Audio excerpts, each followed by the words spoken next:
Listen closely, my friend, and let these words settle into your mind as though you were sitting by the hearth with a seasoned elder, sharing tales of a life well observed. Have you ever wondered why your emotions can hijack your sense of peace or self-control in an instant, even when you know, rationally, that they shouldn't? We often think of emotional control as the ability to remain calm, unruffled by frustration or sorrow. But what if I told you that much of what we believe about mastering our emotions is incomplete, perhaps even misleading? In truth, genuine emotional control is not about banishing feelings or stuffing them down until we can't feel them anymore. Rather, it involves forging a deeper understanding of why these surges arise and how they can guide us, or derail us, if left unchecked. Today, let us peel back the layers and examine 7 unexpected truths about emotional control, weaving in the timeless insights of Stoicism and other enduring philosophies that speak to the human condition. Now, if you are new here, please like the video and subscribe. Statistics show that only 15% of my audience is subscribed to the channel, so if this content has helped you in any way, I ask you to subscribe and hit the notification bell. The stakes could not be higher. Every argument that spirals out of hand, every wave of anxiety that prevents you from taking a necessary step, every regret-soaked night spent replaying a heated encounter. These moments accumulate and chip away at our well-being. Most of us yearn for a tranquility that remains intact even when tensions flare at work, or a loved one's words strike a nerve, or the news cycle stirs up anger. Our emotional states shape our outlook on life and color our interactions with those around us. If we can learn to temper our reactions, to see them for what they are, and respond with wisdom rather than reflex, we open the doors to a richer, more deliberate existence. I invite you to embark on a journey. We will unravel some of the most persistent myths about managing emotions, and you may find yourself surprised by what you discover. You might realize that self-restraint has little to do with denying anger or fear, but is rather about directing it. You might see that the quest for emotional balance is not simply an individual pursuit, but one that touches every corner of your relationships, professional endeavors, and personal growth. Finally, you may come to appreciate that genuine emotional control does not numb us, but rather ignites a calmer, more steadfast engagement with life's inevitable ups and downs. Throughout my years, I've encountered countless people who believed that emotional control meant suppressing all visible signs of feeling, bottling up tears, swallowing anger, turning away from heartbreak. They equated composure with a stone-faced approach to life, certain that giving vent to emotions was a sign of weakness. But Stoic philosophy, from which much of my perspective is drawn, teaches us otherwise. The Stoics did not advise us to feel nothing. They emphasized that we should avoid being ruled by our passions. In other words, it's one thing to experience anger, fear, or joy. It's another to be flung from one extreme to another by these emotions, as though they alone held the reins of our destiny. One of the first unexpected truths about emotional control is that it doesn't negate the presence of emotions themselves. Marcus Aurelius, an emperor who shouldered the immense weight of managing a vast empire, admitted in his personal writings that he felt weariness, frustration, and sorrow, just as any mortal would. Yet he trained himself to step back, examine these emotions, and choose his response deliberately. Here lies the key. Emotional control is the art of fostering a reflective pause between stimulus and reaction. The anger might flare, but do we lash out blindly, or do we meet it with awareness and reason? This first truth might sound elementary, yet many misunderstand it. People attempting to control their emotions sometimes adopt a harsh repression that isolates them from authentic human experiences. They become so intent on appearing unshaken that they sever their own ability to empathize or engage wholeheartedly. The Stoics would say that this is not control, but denial. True control invites us to acknowledge our feelings, see them for the signals they are, and then decide how best to proceed. Think of it like sailing. If the wind shifts, you don't pretend there is no wind. Instead, you adjust the sails accordingly, steering your vessel with skill. What does this look like in everyday life? Perhaps you catch yourself in traffic when another driver cuts you off. If you're not mindful, a flood of anger might spark immediate honking, cursing, or tailgating. Yet, if you apply the Stoic lens, you give yourself a fraction of a second to notice the jolt of fury. You consider it.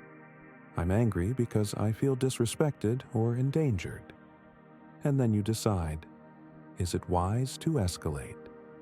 Might a calmer approach serve me better? Notice you aren't denying your anger. You're pausing, breathing, and recognizing that the emotion alone need not govern you. Over time, these small acts of restraint accumulate, shaping a calmer baseline for your overall emotional landscape. Beyond these mundane irritations, deeper issues, such as heartbreak or long-standing resentments, also benefit from seeing emotions as vital signals rather than uncontrollable storms. You might feel profound sadness after a loss, but instead of burying it or wallowing in it, you allow yourself the honesty of grief while still making choices that uphold your responsibilities and keep self-pity at bay. The first step is acknowledging that emotional control is not the eradication of feeling. It's the cultivation of skillful navigation amid life's churning waters.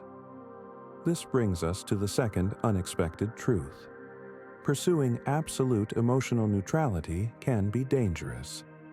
In modern times, you may have heard of the phrase toxic positivity, which refers to the insistence that one must always maintain an upbeat, untroubled demeanor. As stoic as that might appear on the surface, genuine Stoicism does not forbid sadness or caution. It counsels us to keep our judgments in check, to avoid catastrophizing, and not to confuse external events with personal failings. But it never demands that we wear a perpetual smile or disregard our own emotional needs. Why is the pursuit of total neutrality risky? Because it can lead to a denial of legitimate emotional data. Anger might alert us to an injustice in our environment that we should address. Fear might warn us of a genuine danger we need to evaluate. Sorrow might prompt us to understand a deep attachment or a value we hold dear. Even happiness and excitement, if stifled, can sap our capacity for joy, creativity, and connection. If we flatten the emotional spectrum to avoid pain, we also lose the colors that enrich our human experience. Consider how the Stoic philosopher Seneca spoke of emotions as raw material that, when properly managed, could lead to wisdom and moral action.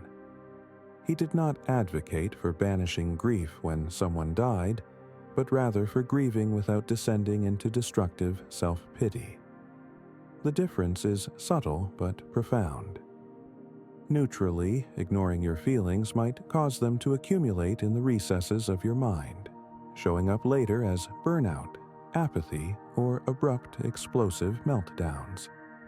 Instead, healthy emotional control acknowledges the feeling, processes it, and finds a measured, intentional way to respond. This is the path that preserves both mental clarity and emotional vibrancy. Now, let us examine the third unexpected truth.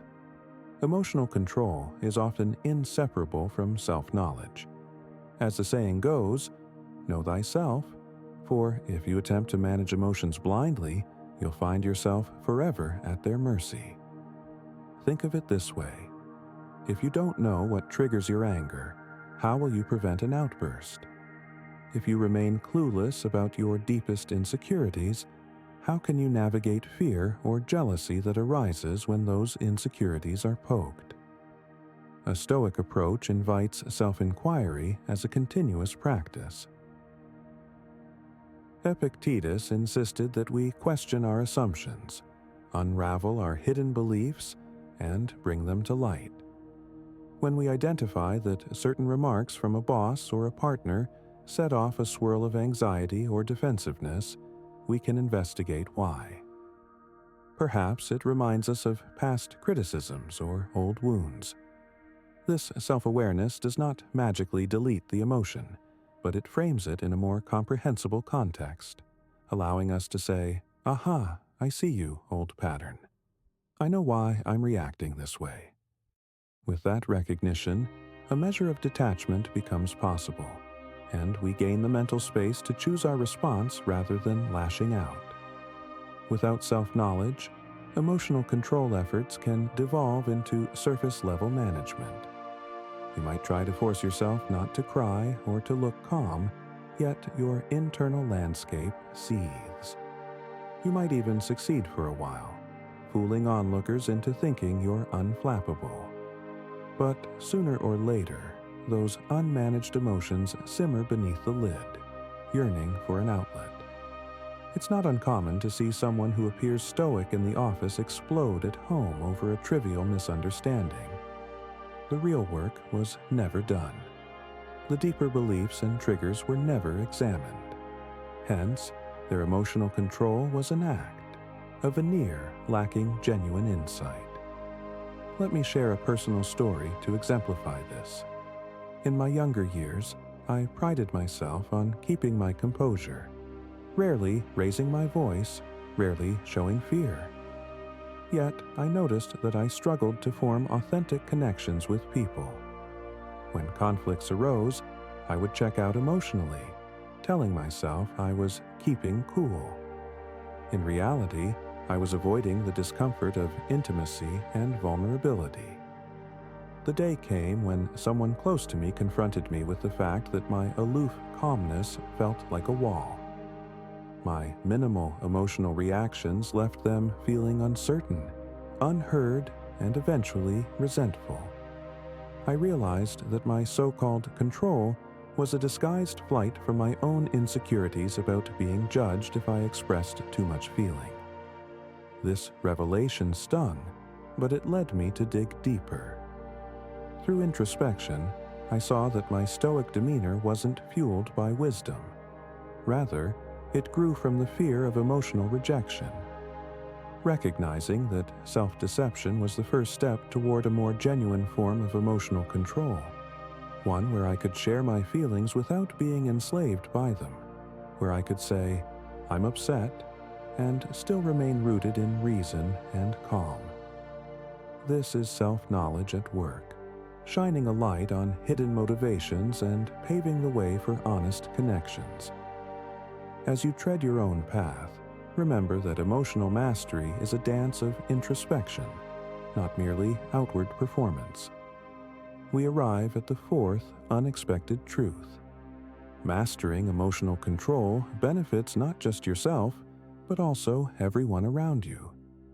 While it might seem that controlling your own emotions is a solitary pursuit, it's deeply relational. Think of the countless disagreements in families, workplaces, or friendships that escalate simply because one or both parties cannot manage their emotional reactions. Anger stokes anger, fear incites defensiveness, and resentment begets hostility. If you become the person who can pause, breathe, and respond deliberately rather than react impulsively, you can diffuse conflicts before they balloon into full-scale disasters. This skill is particularly crucial in leadership roles. A leader who lacks emotional control might dominate meetings with temper outbursts or micromanage out of fear, creating a toxic environment. Conversely, a leader who knows how to self-regulate and maintain composure under stress inspires trust, steadies the ship during rough waters, and models constructive behavior for others. This extends well beyond corporate boardrooms. Parents, teachers, friends, and romantic partners who master their emotions cultivate healthier, more supportive bonds. Stoic philosophy has long emphasized that we are all interdependent, that no person exists in isolation. Marcus Aurelius, despite being an emperor, repeatedly wrote about his obligation to serve the common good. Emotional control, then, isn't purely for personal gain. It's a way of being that fosters harmony in our communities. When a crisis strikes, the emotionally grounded individual can step up to comfort others, to think clearly, and to guide collective efforts toward resolution. In a sense, your emotional discipline can act as a stabilizing force in any group dynamic, reducing the risk of spiraling negativity. This naturally feeds into the fifth truth. Even as you practice emotional control for the sake of harmony, you must remain wary of people who exploit emotional composure for manipulation. This is indeed unexpected. After all, how could emotional mastery be anything but noble? Yet, as with any powerful skill, emotional control can be twisted. Consider a scenario in which someone learns to appear stoic as a tactic, feigning calmness while subtly agitating or gaslighting those around them. They might mask all signs of guilt or anger, turning the tables on anyone who expresses emotion by labeling them as irrational or overly sensitive. Such tactics are not genuine stoicism, but a perversion of it. A truly stoic mindset is anchored in virtue, wisdom, courage, justice, and self-restraint, rather than in cunning or deceit.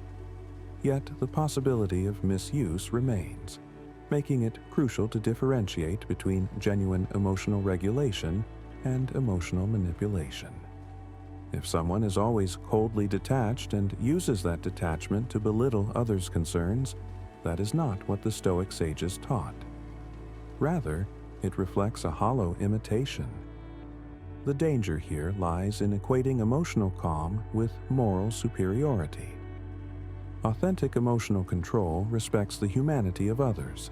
It fosters empathy alongside composure, not one at the expense of the other. Thus, as you develop your own emotional resilience, keep an eye on how you apply it. Ask yourself, am I using my calmness to facilitate mutual understanding, or am I weaponizing it to dominate? True Stoicism never endorses the latter. In healthy emotional control, we remain open to dialogue, willing to listen to other perspectives even when we disagree. Yes, we hold our ground where we must, but not by eroding others' dignity. This is where virtue stands as a safeguard. Emotional mastery without moral grounding can easily become manipulation.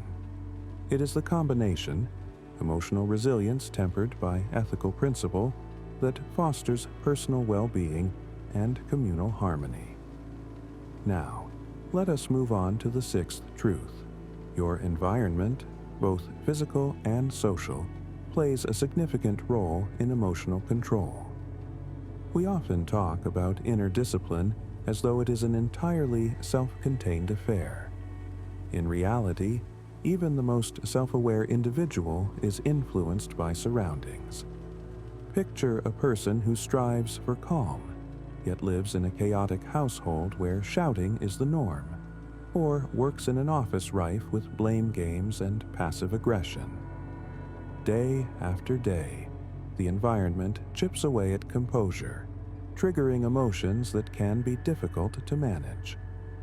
From a Stoic perspective, you might not be able to change your environment completely. After all, we cannot control everything outside ourselves, but you can adapt. For example, if you live with people who often argue, you might carve out a quiet space for reflection and find times of day to recharge alone. If your workplace is toxic, you might cultivate a small circle of supportive colleagues or discuss boundaries with your manager. You can also examine whether it's worth seeking a new environment altogether, if that's within your power. Emotional control is not only about internal techniques, but also about practical life choices that set you up for success rather than constant stress. Social circles matter too. If your friends consistently stir up drama, you may find yourself entangled in emotional turmoil against your will. A Stoic approach might involve politely distancing yourself from incessant negativity, or at least limiting how much you engage with it. Surrounding yourself with people who value reason, empathy, and self-improvement makes emotional regulation far easier. They become allies in your journey rather than obstacles. One of the best ways to shore up emotional discipline is to create a regular contemplative practice. If it's feasible, dedicate time to quiet reflection, perhaps each morning or evening, where you review the day's emotional challenges. Did you keep your cool when that confrontation arose at noon? If not, what triggered you, and how might you handle it differently next time? This practice aligns with the long-standing Stoic tradition of journaling, evident in Marcus Aurelius's Meditations. He penned his private thoughts about the day's events, analyzing his reactions and recalibrating his mindset for the next sunrise. Adopting a similar routine doesn't require pages of poetic prose. Even jotting down a few sentences about your emotional highs and lows can unveil patterns.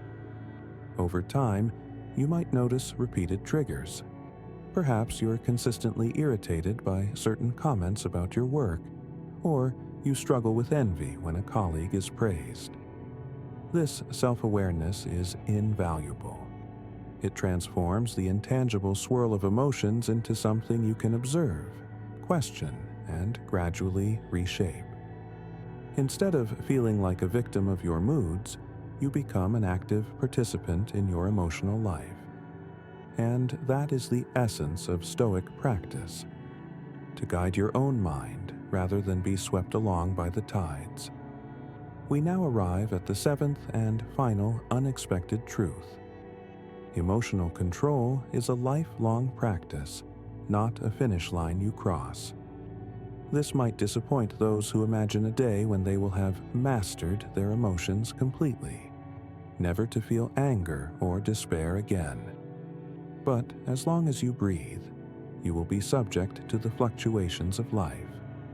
You will lose loved ones, face betrayals, encounter injustices. You may achieve serene composure in one season of life, only to find new triggers emerging in another. This is part of being human, not a flaw in your progress. Recognizing that there is no final perfection to attain can actually liberate you. Rather than chasing an impossible standard of emotional unshakability, you adopt a more nuanced view. Daily progress in self-regulation, a bit more self-awareness here, a bit more empathy there, an ability to bounce back from setbacks quicker than before. You come to see emotional challenges as ongoing lessons, opportunities to refine your capacity for reason, patience, and compassion. If you stumble or regress, you don't fall into despair, thinking all is lost. Instead, you greet it as another chance to test and strengthen your practice, much like a dedicated athlete who treats each setback as a stepping stone to greater skill. Let me share another anecdote to drive this last point home. I recall a time when I thought I had become adept at navigating conflict without anger. Several challenging situations had cropped up at work. Tensions with a client, interpersonal friction among team members, and I managed them with what I believed to be equanimity. I felt proud of my newfound emotional steadiness. But shortly thereafter, I encountered a personal betrayal in a close relationship. Suddenly, all my theoretical calmness seemed to evaporate in a rush of indignation and hurt. I caught myself raging internally, teetering on the edge of hostility in every conversation. For a moment, it felt like all my Stoic training had been for naught. Yet, as soon as I recognized that I was letting anger run the show, I realized I had simply met a new frontier. My prior experiences had honed certain skills, but this personal betrayal tapped into deeper emotional vulnerabilities that remained untested. It was humbling, but it also motivated me to dig deeper, to address the underlying fear of loss and the wound of betrayal. I emerged from that ordeal with a renewed sense of humility. Emotional control was not a box I could check off as complete. It was an ongoing journey, requiring me to meet each fresh wave of turmoil with curiosity, honesty, and self-reflection. In drawing these 7 truths together, what emerges is a richer, more balanced perspective on emotional mastery. 1. Emotional control does not negate emotions. It allows us to respond thoughtfully rather than react blindly. 2. Constant neutrality is neither ideal nor truly possible. Healthy emotional life includes a range of feelings that can guide us when approached with discernment. 3. Self-knowledge is indispensable. Without it, we manage symptoms but never address root causes. 4. Your composure can uplift others and defuse conflicts, serving the greater good. 5. Watch out for manipulation. Emotional control, absent of virtue, can be twisted into a tool of exploitation. 6. Environment shapes your emotional experience. Surroundings and social circles can either reinforce or undermine your progress. 7. It's a perpetual journey. There is no finish line. Emotional growth continues as long as we live. These truths might feel disorienting if you had previously pictured emotional mastery as becoming immune to emotion or never showing vulnerability. In reality, Stoic philosophy and related traditions invite us to a dynamic engagement with our feelings, rather than a static denial. If anything, the capacity to be emotionally present yet not captive to every whim is what separates mindful control from mere stoicism by Stonewall. Still, you might ask, how do I apply these truths concretely? Let's consider a few practical strategies. First, practice that reflective pause. Whenever you sense a strong emotion, anger, panic, or elation, try to label it internally. Just that act of naming, "I feel anxious right now," can snap you out of reactive autopilot and remind you of your agency. Next, carve out a regular time to journal or reflect on emotional triggers. Note any patterns. Ask what value or principle is at stake when you get upset. Are you feeling disrespected or fearful of losing control, or insecure about your abilities? You can also cultivate a mindset of curiosity toward emotions. Instead of branding them as purely good or bad, see them as data. Anger might be telling you something about unmet expectations or perceived injustice. Sadness might reflect a longing for deeper connection or a meaningful loss. By respecting these signals without letting them dominate, you transform potential upheavals into pathways for deeper understanding of yourself and your environment. Another valuable method is the Stoic practice of premeditatio malorum, negative visualization. Although commonly discussed in terms of preparing for external misfortunes, it can also apply to emotional states. You might imagine yourself confronted with a predictable annoyance. say, a colleague who always criticizes your ideas. Visualize the anger or defensiveness that usually surfaces. Then rehearse your ideal response. Calm acknowledgement, an attempt to clarify their critique, and a reasoned question to see if their criticism holds any truth. When the real interaction occurs, you're not caught off guard. You've primed your mind to handle that emotional spark with grace. This technique arms you with a plan rather than leaving you at the mercy of a spontaneous flare-up. Let's also touch on the concept of acceptance. Often, people conflate acceptance with resignation, thinking it means passively tolerating harmful or unjust situations. But emotional acceptance in a Stoic sense is about acknowledging reality instead of fighting it. If a surge of jealousy arises, acceptance says, "This is the emotion that has appeared. Now, how shall I deal with it?" If you realize you can't change a certain outcome, acceptance guides you to adapt and focus on what remains in your power, namely, how you respond. Fighting against the fact that you feel jealous or heartbroken only intensifies the sting, creating secondary emotions like shame or denial. But if you accept that heartbreak is a human response to loss, you're free to process it constructively. In that acceptance lies a surprising strength. You're no longer using energy to repress, ignore, or wage war on your own psyche.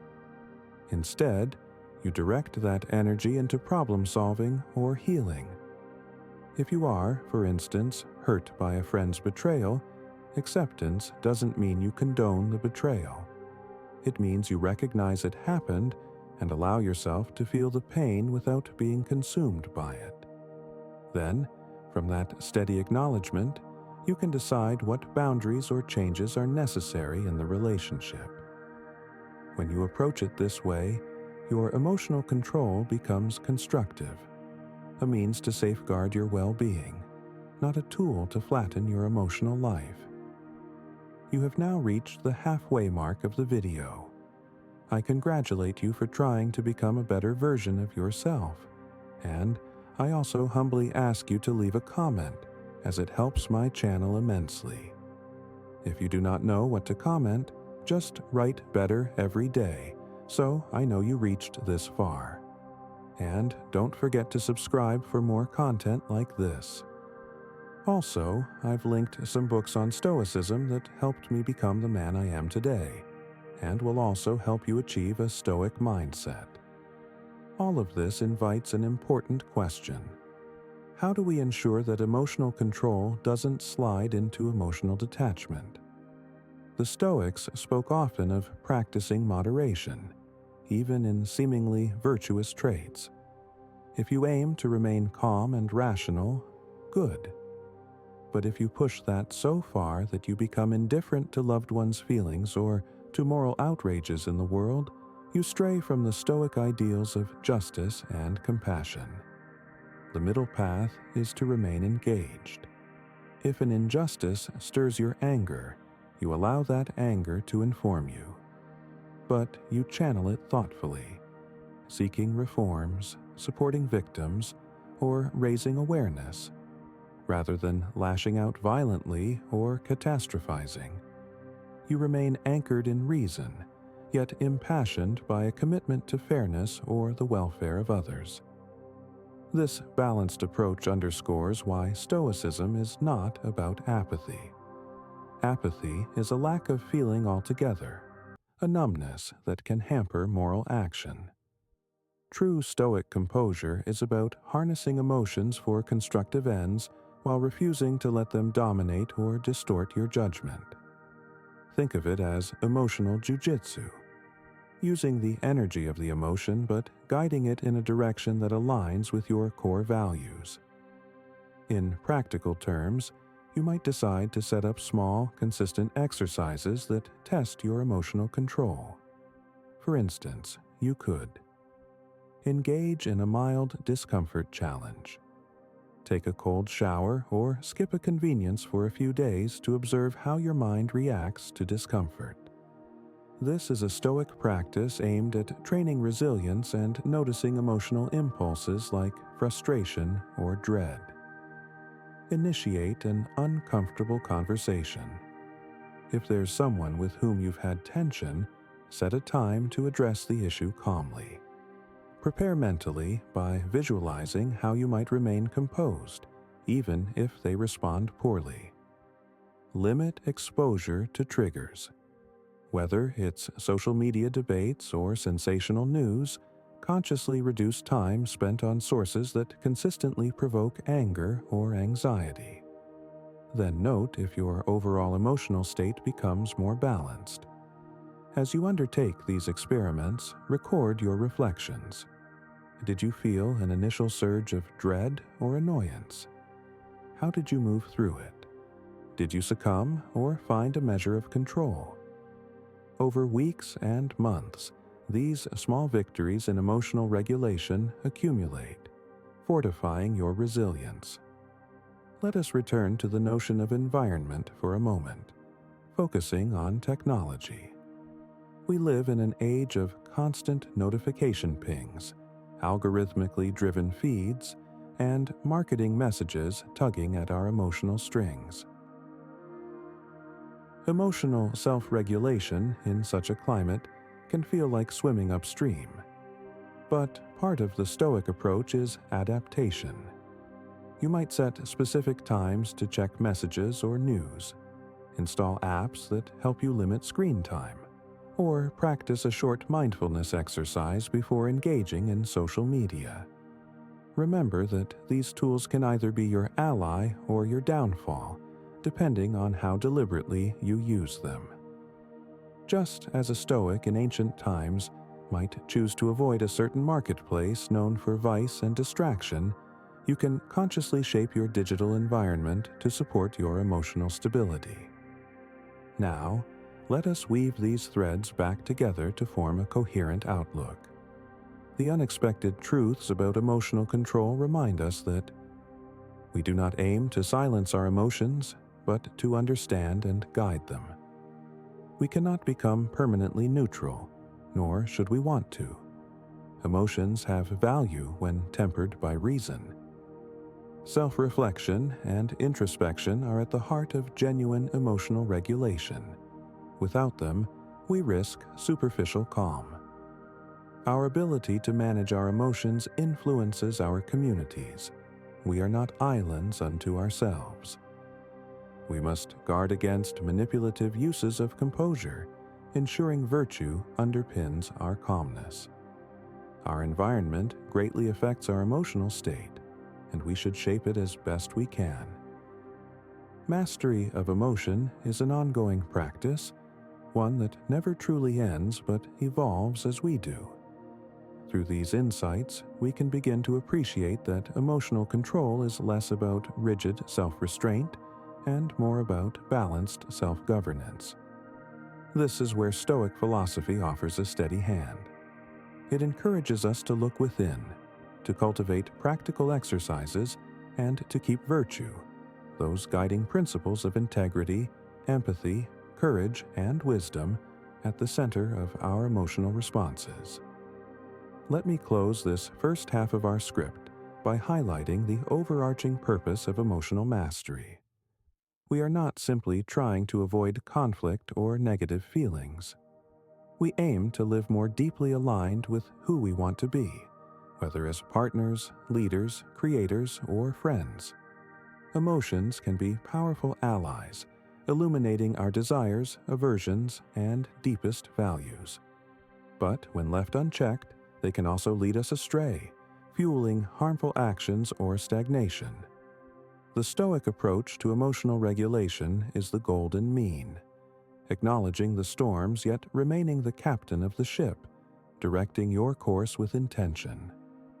As we move into the second half of our discussion, we will explore each truth in more depth, showcasing practical scenarios and further advice on how to apply them consistently in modern life. We'll also examine the nuanced edges, such as dealing with profound grief or managing deeply rooted traumas that simple self-talk may not resolve. The journey continues, my friend, as we keep our hearts open and our minds alert, forging a path toward a calmer, clearer, and more purposeful existence. For now, pause and reflect on how these initial insights resonate with your own experiences. Has your perception of emotional control evolved? Do you notice any tension between your ideals of Stoic composure and your lived reality? Embrace that tension. Therein lies the spark that can ignite real growth. This is the paradoxical gift of Stoicism. It demands that we face ourselves unflinchingly, yet assures us that, with reflection and practice, we can cultivate a life where our emotions serve us, rather than subdue us. Let us pick up our conversation where we left off, having revealed those 7 unexpected truths about emotional control. If the first part laid out the map, highlighting that genuine composure does not erase feeling, that neutrality can be a trap, that self-knowledge is paramount, that emotional mastery uplifts both self and community, that it can be misused for manipulation, that environments matter, and that there is no finish line. Our task now is to delve deeper into how we can embody these principles in daily life. While classical Stoics like Marcus Aurelius, Seneca, and Epictetus offer profound blueprints for confronting life's storms, modern demands require us to adapt these lessons with creativity and courage. Our aim here is to bridge the gap between timeless insight and the specifics of 21st century reality, ensuring that you can integrate these teachings into your own emotional landscape without sacrificing authenticity or warmth. Let us open with a point we only briefly touched upon: the necessity of calibrating your emotional responses to different contexts. True mastery lies not in reacting identically to every scenario, but in tailoring your response with discernment and intention. If your family member confides in you about a personal crisis, adopting a coldly logical demeanor might alienate them. Equally, allowing yourself to be swept into their panic can make you lose the clarity you need to offer real help. The Stoic ideal is a middle path, wherein you remain empathetic, recognizing another's pain, yet grounded enough not to amplify chaos. This nuanced approach requires consistent self-reflection, particularly if your inclination is to either fix everything with sheer logic or to dissolve in shared tears. Over time, you might discover that balancing empathy and stability becomes second nature, forging a connection that resonates more deeply than mere sympathy or stoic detachment could alone. Recall how we spoke of the reflective pause, that precious moment in which you catch yourself on the verge of an impulsive response. Visualize it as a mental corridor that lies between an event, a harsh comment, a piece of bad news, a painful memory, and your reaction. The corridor is your chance to halt the downward spiral before it begins. Reorient your thoughts and choose a more measured path. It might last only a second or two, but learning to extend that corridor, making it a bit wider and longer, can radically transform your emotional trajectory. How do we widen this corridor? One powerful technique is breath awareness. When you feel a surge of anger or fear, direct your attention to the cadence of your inhalations and exhalations, if only for a moment. This shift pulls your mind away from the knee-jerk narrative. I'm being attacked. I must defend myself. This is unjust, and creates space for clarity. In that space, you might ask, is this anger helpful right now? What outcome do I truly want? Over time, this practice rewires your nervous system so that heightened emotional states no longer dominate your mind. It is not about strangling emotion at its root, but about guiding it into constructive channels. The corridor becomes a place of possibility rather than a choke point, and each time you choose a better response, the sense of agency grows stronger. When we touched on self-knowledge as indispensable for emotional control, we only scratched the surface of how to cultivate it. One advanced method is to track emotional patterns over a period, journaling not only daily occurrences, but also the intensity and flavor of your reactions. You might create a scale, from 0, no emotional disturbance, to 10, overwhelmed, logging specific triggers and your subsequent thoughts or actions. After a few weeks, patterns emerge. Perhaps your irritability intensifies after poor sleep. Or you find that certain interactions on social media raise your stress levels disproportionately.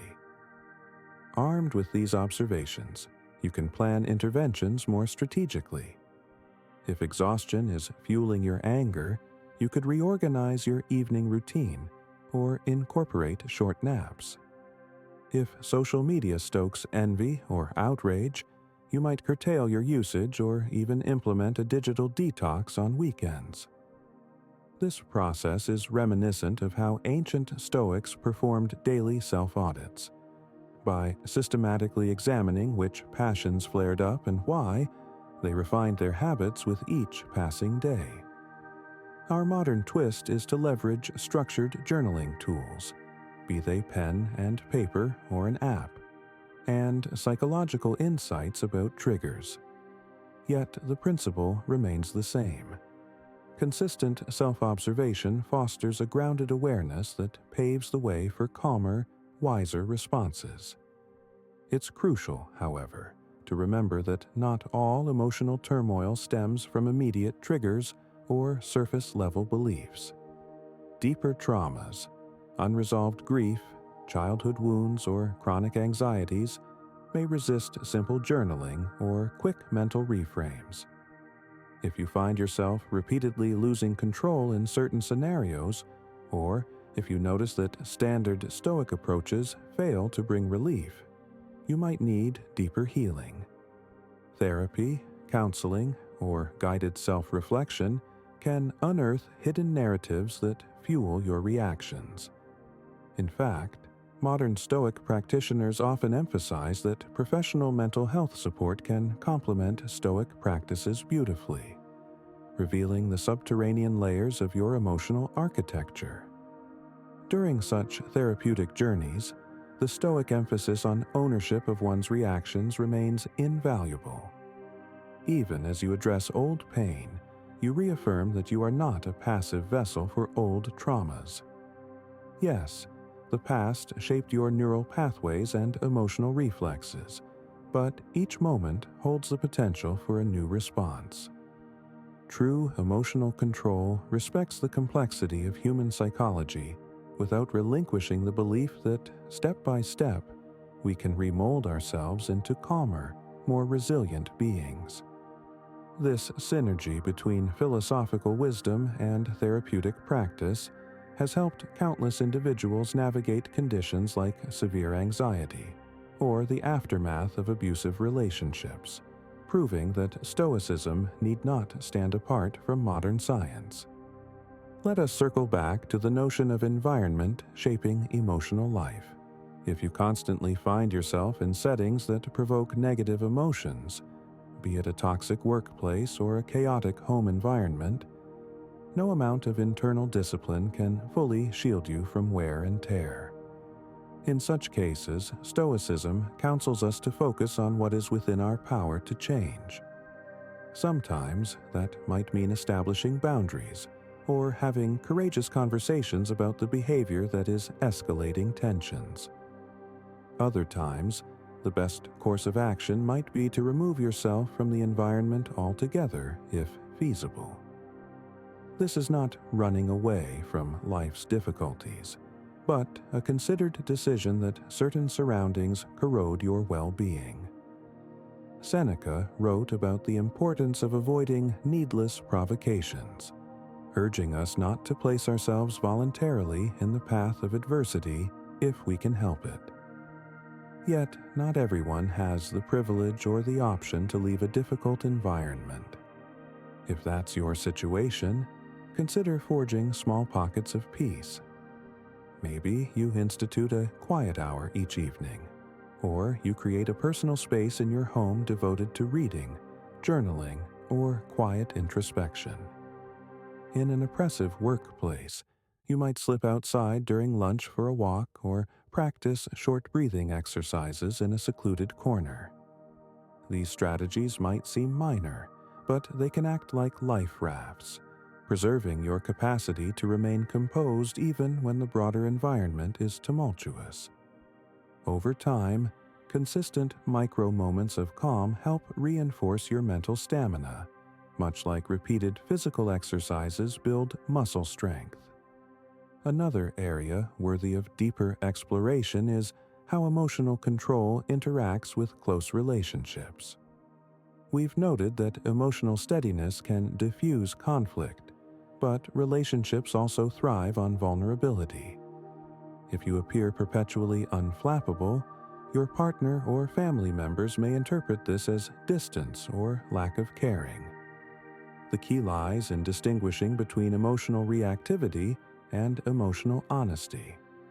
Telling someone, "I'm hurt by what you said, and it stirs anger in me," is not the same as shouting or hurling insults.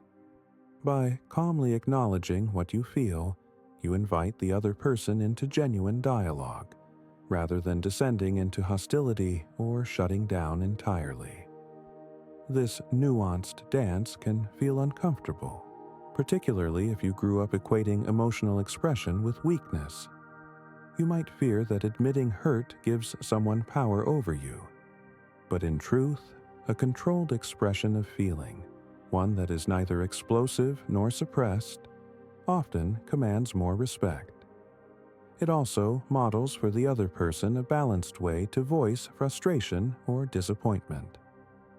Over time, this fosters deeper trust. When conflicts arise, each party feels safer revealing their perspective without expecting condemnation. Emotional control thus becomes an asset to intimacy, not a barrier when anchored in sincerity rather than fear of appearing vulnerable. In Part 1, we addressed the risk of using composure as a tool of manipulation, presenting a facade of calm to gain an upper hand or to dismiss another's feelings. Let us go further here. How can you distinguish healthy emotional control from strategic emotional distance? One good indicator is your intent. If you remain calm for the sake of mutual understanding or to avoid inflaming a situation, that's likely in line with Stoic virtues of justice and empathy. If, however, your calmness serves to belittle someone who is upset, implying they are irrational or lesser for experiencing strong feelings, then the moral dimension is compromised. Stoicism is not about moral aloofness. It aims to cultivate virtues that benefit both the self and the community. Another sign is how you behave once the tension subsides. If, after an argument, you genuinely seek resolution, listening to the other person's viewpoint, acknowledging any role you played in the conflict, your composure was likely sincere.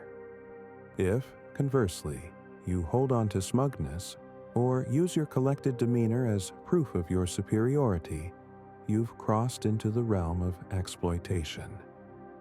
Marcus Aurelius frequently reminded himself not to be prideful, even in moral or emotional superiority, as pride itself can taint the virtue.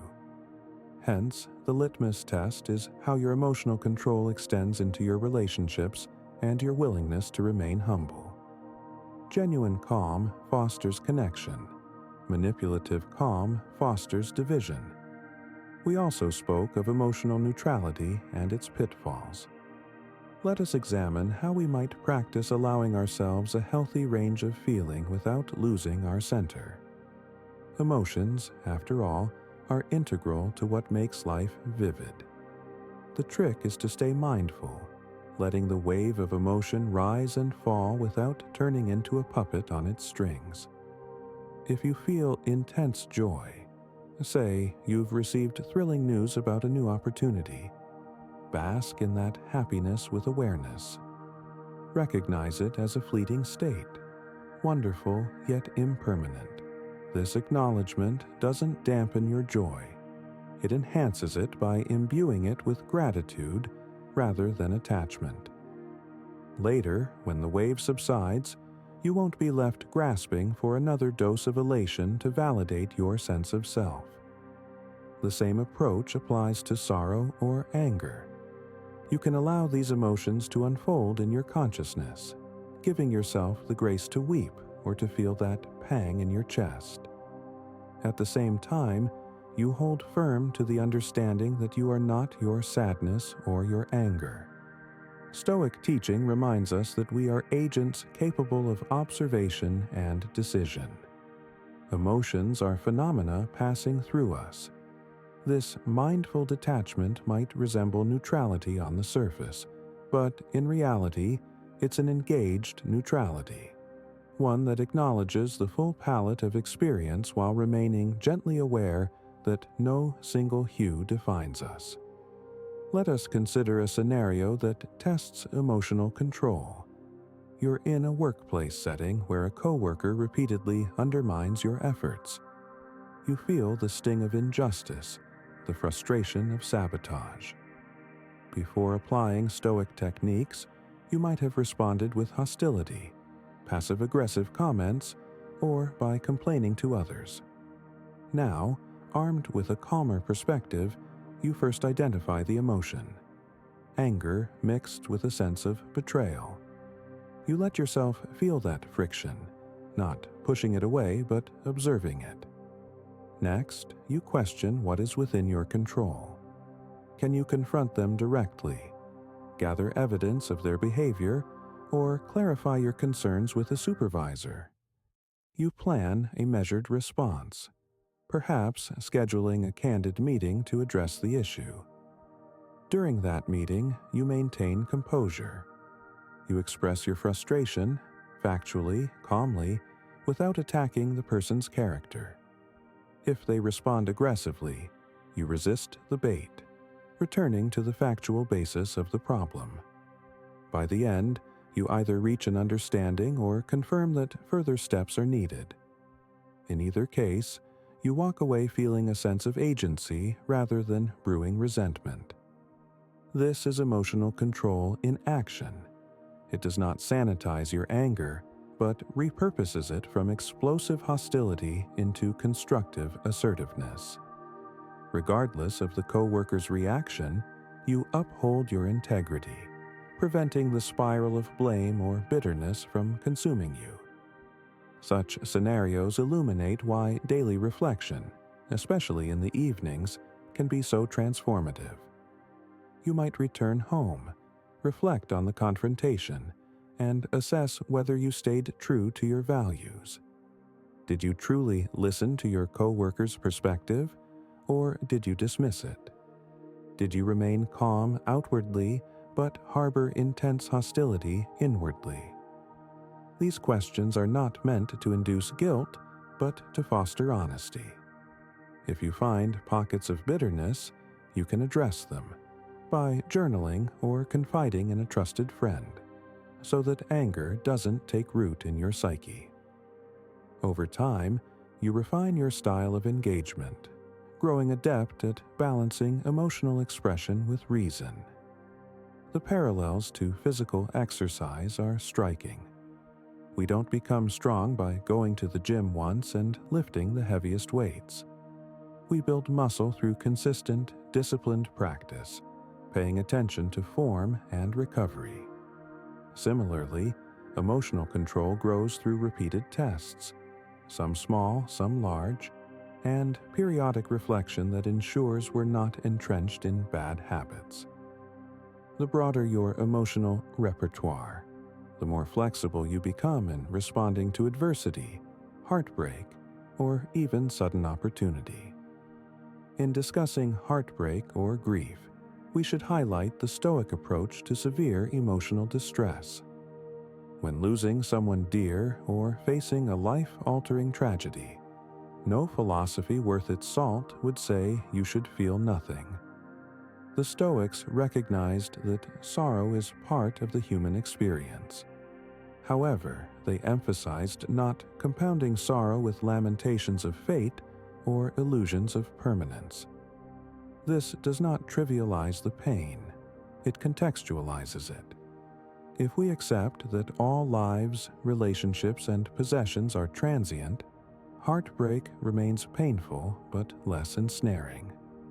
We grieve the real loss, missing a loved one's presence, but refrain from layering on false beliefs such as, "This should never have happened," or "I can't live without them." This shift in perspective can ease the sting, preventing us from slipping into despair.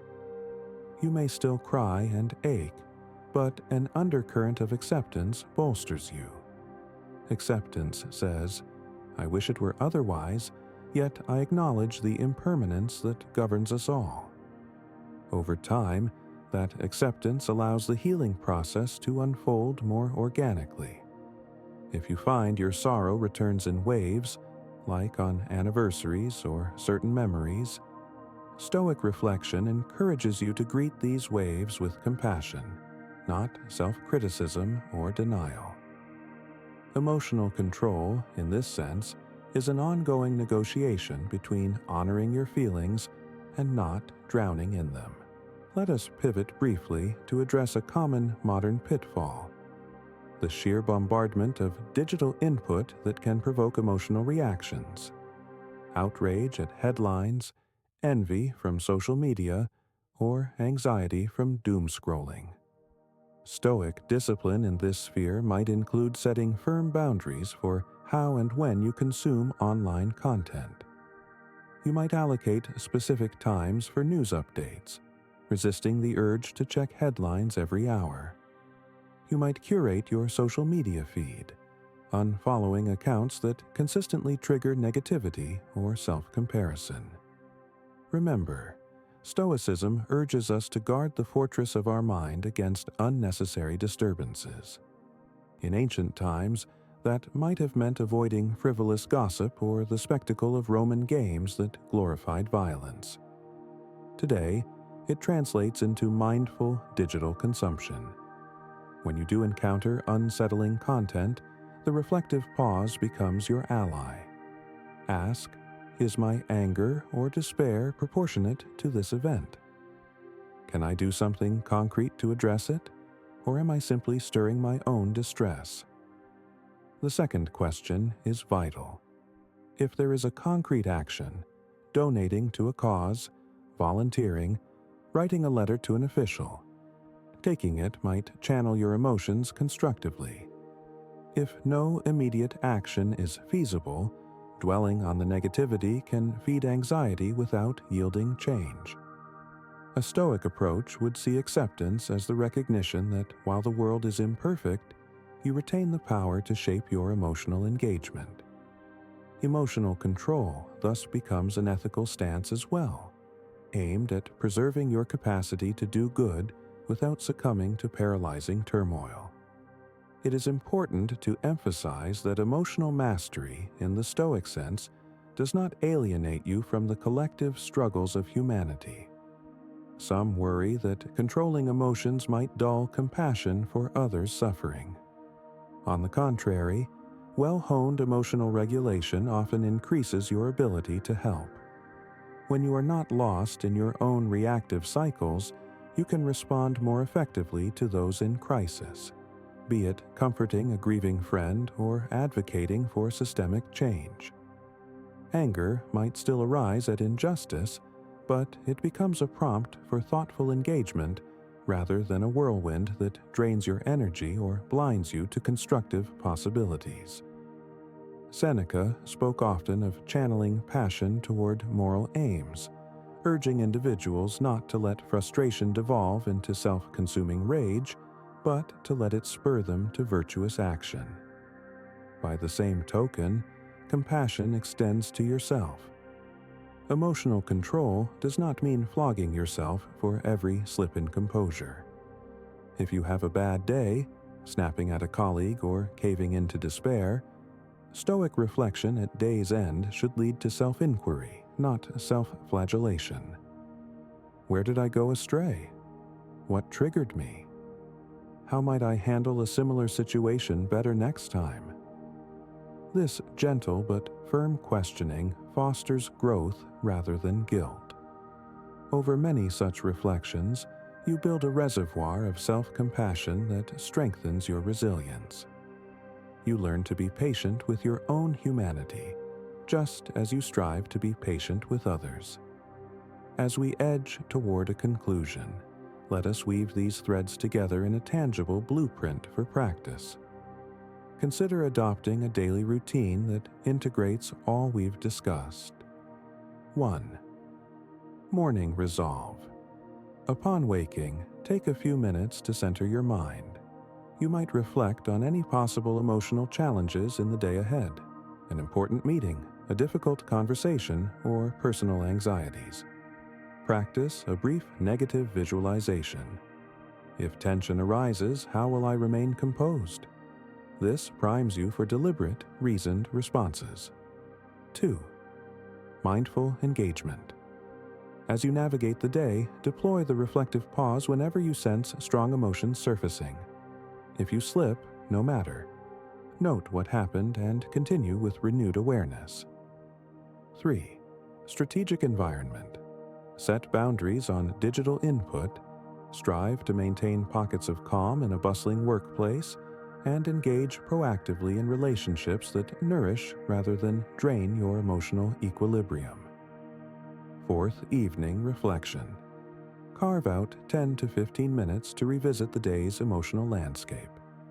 Did you uphold your ideals of composure and empathy? Where did you stumble? Write it down, examine the triggers, and propose a plan for future scenarios. 5. Ongoing self-knowledge. Periodically review the patterns in your emotional life. Consult therapy or deeper introspection if certain issues remain stubbornly resistant to surface-level interventions. This cyclical approach, morning resolve, mindful engagement, strategic environment, evening reflection, ongoing self-knowledge, mirrors the Stoic tradition's daily practices. Over time, it transforms emotional regulation from an occasional effort into a way of living. Another layer worth emphasizing is the role of community or accountability. In ancient times, Stoic philosophers often learned from mentors or conversed with peers about their philosophical insights. Modern technology allows for forums, online groups, or local meetups where like-minded people can share experiences, advice, and reflections. Engaging with a supportive community can reinforce your progress. Perhaps you regularly discuss your emotional victories and setbacks with a close friend who appreciates Stoic principles. Or you participate in a digital study group devoted to analyzing the words of Epictetus and applying them to daily conflicts. This fosters a sense of shared endeavor, reminding you that emotional mastery need not be a lonely path. However, be cautious not to turn such communities into echo chambers that shame any display of vulnerability or emotion. True Stoic practice honors open discussion of struggles, acknowledging that all are prone to lapses. The group ideally becomes a safe space to say, "I lost my temper yesterday. Here's what triggered me," and to receive constructive input, not condemnation. When done right, collective accountability accelerates growth and provides emotional support, which, ironically, can help you become more self-sufficient in your composure. Finally, let us revisit the seventh truth, that emotional control is not a final destination, but a lifelong process. This realization can be both humbling and liberating. No matter how proficient you become, new challenges, relationships, or stages of life will test your limits. In your 20s, the challenge might be impulsive anger. In your 30s, it might be juggling work and family stress. In later years, it might be coping with the loss of loved ones or personal health issues. Each stage beckons you to adapt, refine, and deepen your practice of emotional regulation. Rather than lament this unending work, view it as an ongoing invitation to evolve. Just as muscles atrophy if we stop exercising, our emotional discipline can wane if neglected. Thus, we remain vigilant but not paranoid, aware that complacency could invite old patterns back, yet trusting in our cultivated resilience.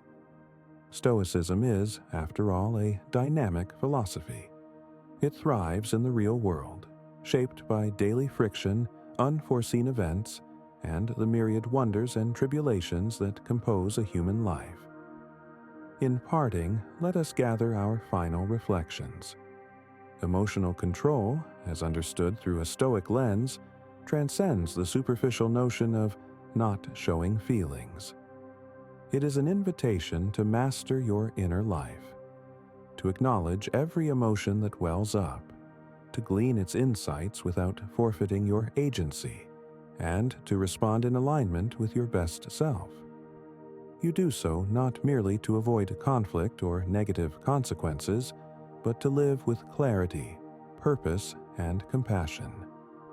The 7 unexpected truths we've explored remind us that composure need not exclude warmth, that true neutrality is neither possible nor desirable, that self-awareness is the cornerstone of change, that our environment shapes us and we can shape it in return, that virtue must accompany calmness to avoid manipulation, that relationships both test and benefit from our emotional steadiness, and that this journey never truly ends.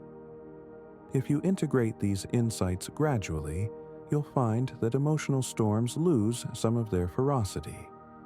Instead of feeling buffeted by every shift in circumstance, you'll discover an inner core that remains intact, a pillar of conscious choice around which your feelings swirl. And from that pillar, your capacity to love, to work, and to navigate life's complexities expands immeasurably. This is the gift of Stoicism, not a numb soul, but a robust spirit, ever ready to face the day with measured strength and open-hearted resolve. With each choice, each reflection, each small victory over reactivity, you affirm that you, and no external force, hold the key to your emotional destiny. May these words guide you toward a steady, vibrant mastery of your own heart and mind. Now, if any part of this message has been helpful to you, leave us your like and comment, helping the algorithm recommend it to someone who needs it at this time. Don't forget to subscribe so you don't miss new videos. And if you look through the videos we've already uploaded, you're sure to find something to take with you. Have a good day.